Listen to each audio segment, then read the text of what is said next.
महाराष्ट्राचा इतिहास ज्यांनी लिहिला तो कोणी ऐरेगऱ्यांनी नाही, तर महाराष्ट्राचा इतिहास लिहिला तो म्हणजे हिरव्या पिवळ्या शालीने, तलवारीच्या खतखनाटीने आणि शाहिरांच्या ढापाने, आणि याच महाराष्ट्राचा इतिहास घडवला तो म्हणजे छत्रपती शिवाजी महाराजांनी. मुजरा माझा छत्रपती शिवरायांना, रयतेच्या राजाला, त्याच्या भक्तीला जोड नाही, त्याच्या शौर्याला तोड नाही. जो अथांग आहे, सागर समाजाचा छत्र आहे, आबासाहेबांच्या सूर्याची शान, मराठी माणसाचा धगधगता स्वाभिमान आणि काळीज आहे. सह्याद्री त्याला शंभूचा अभिमान, सह्याद्री त्याला शंभूचा अभिमान. महाराष्ट्राच्या देवाला त्याचं पहिलं स्थान, महाराष्ट्राच्या देवाला त्याचं पहिलं स्थान. असे प्रौढ प्रताप पुरंदर क्षत्रिय कुलावंश श्रीहस्नाधीश्वर महाराज धीराज श्रीमंत श्री श्री छत्रपती शिवाजी महाराज की. अहो बंदुकीच्या जोरावर आणि हंटरच्या धाकावर, अहो बंदुकीच्या जोरावर आणि हंटरच्या धाकावर मी अनेक वाघांना माणसाप्रमाणे जगायला शिकवणारी माणसे बघितली, परंतु बंदुकीच्या जोराशिवाय आणि हंटरच्या धाकाशिवाय मी त्याच माणसांना वाघाप्रमाणे जगायला शिकवणारा वाघ बघितला, तो म्हणजे छत्रपती शिवाजी महाराज. अहो आपण ते महाराष्ट्रात राहतो, तो महाराष्ट्र म्हणजे काय, तर तो महाराष्ट्र म्हणजे शिवरायांच्या विचारांचा, जिजाऊंच्या संस्कारांचा आणि शंभूच्या पराक्रमाचा साक्षीदार म्हणजे माझा महाराष्ट्र.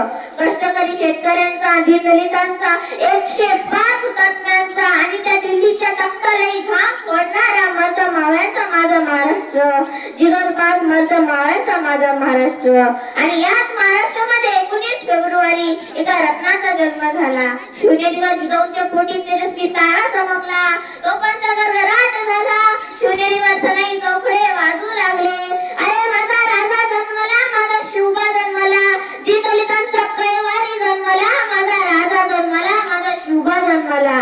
शिवाजी महाराजांनी त्यांच्या आयुष्यामध्ये वस्तू वापरल्या आणि माणसे जपली, परंतु आपण आज माणसे वापरतो आणि वस्तू जपतो. अहो इतिहास विसरणारे इतिहास घडू शकत नाही आणि इतिहास घडवणारे इतिहास विसरू शकत नाही. आणि हा एक इतिहासच आहे जो निरक्षर मराठ्यांचा इतिहास जो सुवर्ण अक्षरांनी लिहून ठेवलेला आहे. इतका तो तेजस्वी आणि ओजस्वी इतिहास छत्रपती शिवाजी महाराजांचा आणि छत्रपती संभाजी महाराजांचा घडला. छत्रपती शिवाजी महाराजांचा आणि छत्रपती संभाजी महाराजांचा घडला.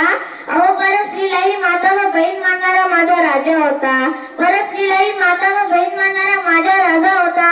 पण आज आपण शिवजयंतीच्या दिवशी व्हॉट्सअप फेसबुक वरती वाक्य फिरवतो, राजे पुन्हा जन्माला या, राजे तुम्ही परत जन्माला या.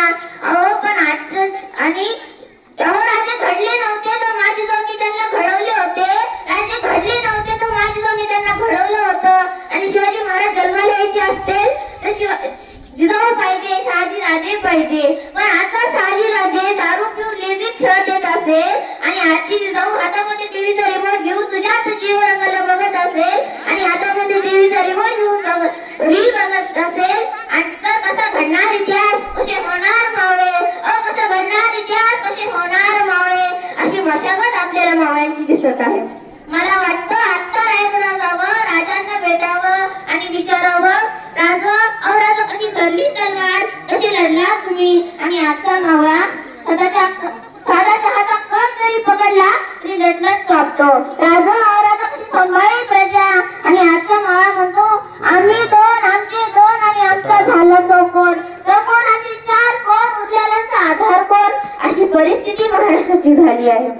जागवल्याशिवाय जागच येत नाही, जागवल्याशिवाय जागच येत नाही, ओढल्याशिवाय गाडी पेटतच नाही, ओढल्याशिवाय गाडी पेटतच नाही. आणि शिवाजी महाराजांचं नाव घेतल्याशिवाय माझा दिवसच उजळत नाही, माझा दिवसच उजळत नाही. मी एक गोष्ट सांगू इच्छिते. अहो ते 15 वर्षाचे शिवराय ते शेतामध्ये फिरत होते आणि तिथे एक शेतकरी रडत पडत आला आणि महाराजांना म्हणाला,